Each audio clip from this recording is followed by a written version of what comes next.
Hey guys and gals, it's your buddies Drew and Ralphie with Living History's Mysteries and Ferocious Feline Productions. You know, a lot of really interesting, a lot of really troubling stories came out of that time era between 1939 and 1945, World War II. But one of the most troubling stories to come out of that period were the concentration camps. And it gets even more troubling when you look at certain individuals who were interred in those camps. One little girl and her family sticks out in particular only because of a diary she kept during the entire time of their being hid. And when her and her family were found and they were sent to Auschwitz, the story got even sadder. But I'm not going to go into a lot of detail about it. I'm going to let you guys check it out. It's a sad one. We'll talk to you all at the end.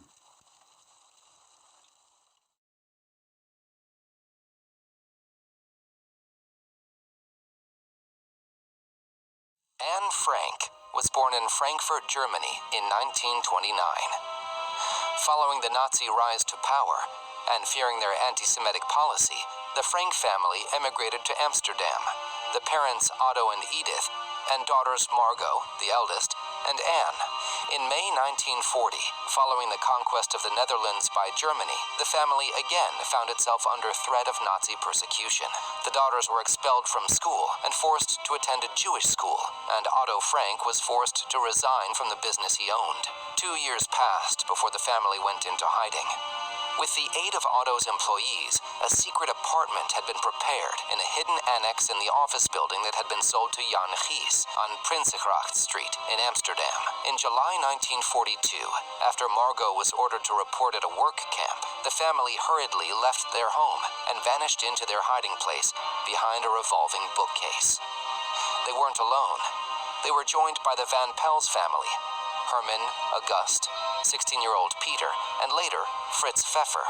From then on, their communication with the outside world was solely through Otto's 5 employees who risked their lives while providing the family's food and their other needs. A month earlier, Anne received a present for her 13th birthday, a blank notebook with a red checked cloth cover and a small lock.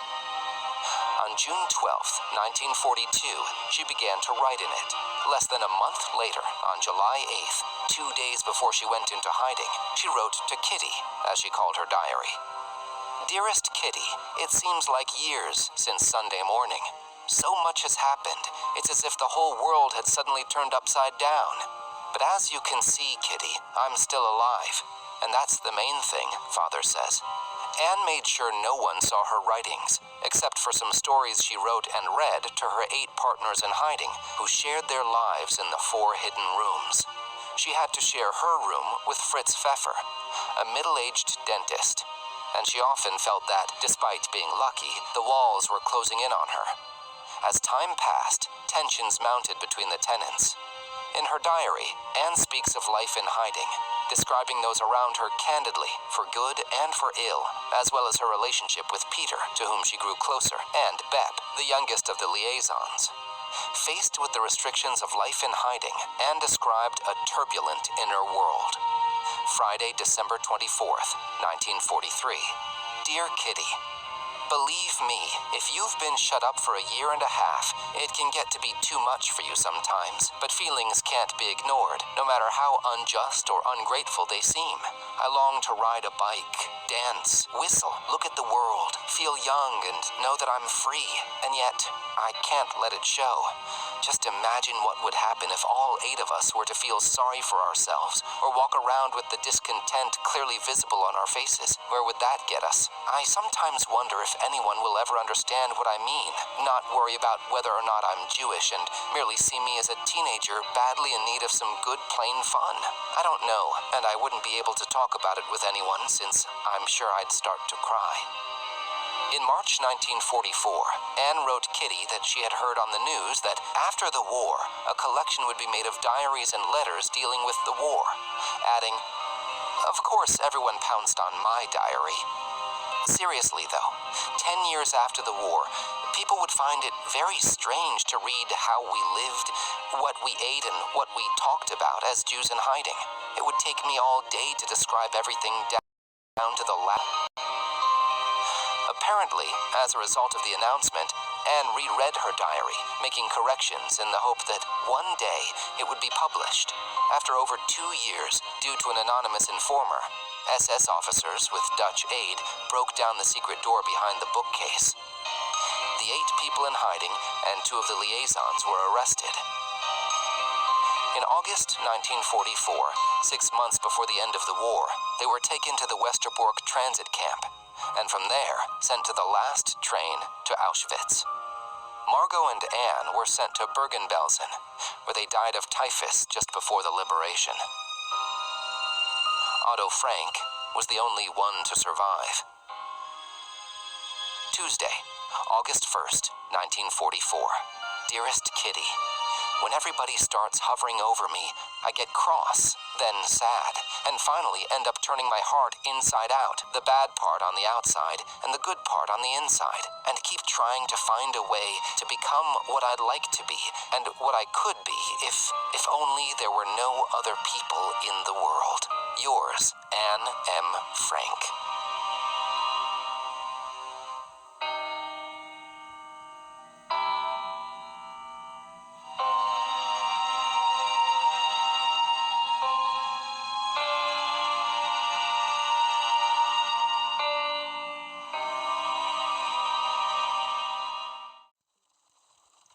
Welcome back.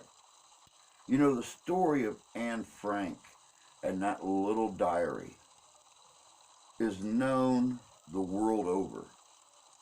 It's been turned into TV movies, it's been turned into plays, it's been turned into radio programs, and the word keeps spreading.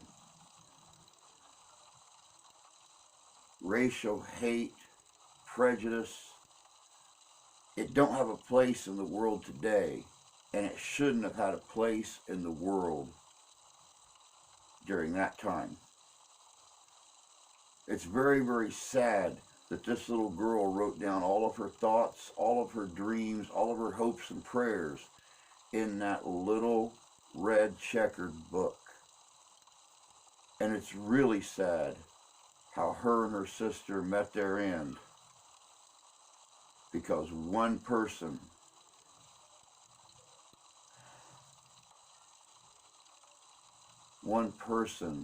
couldn't let good enough alone.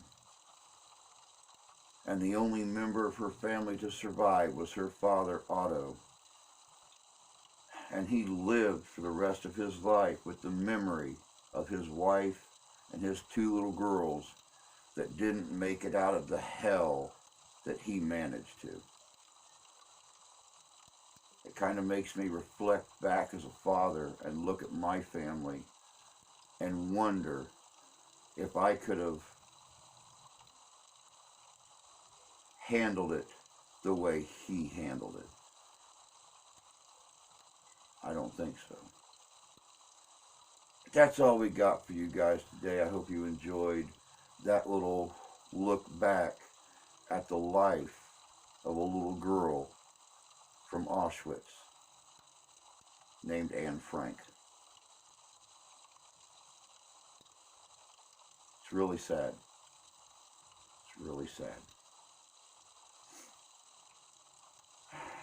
But until next time, y'all take care of yourselves. take care of each other. God bless you. God love you. We do. And we'll see you out there.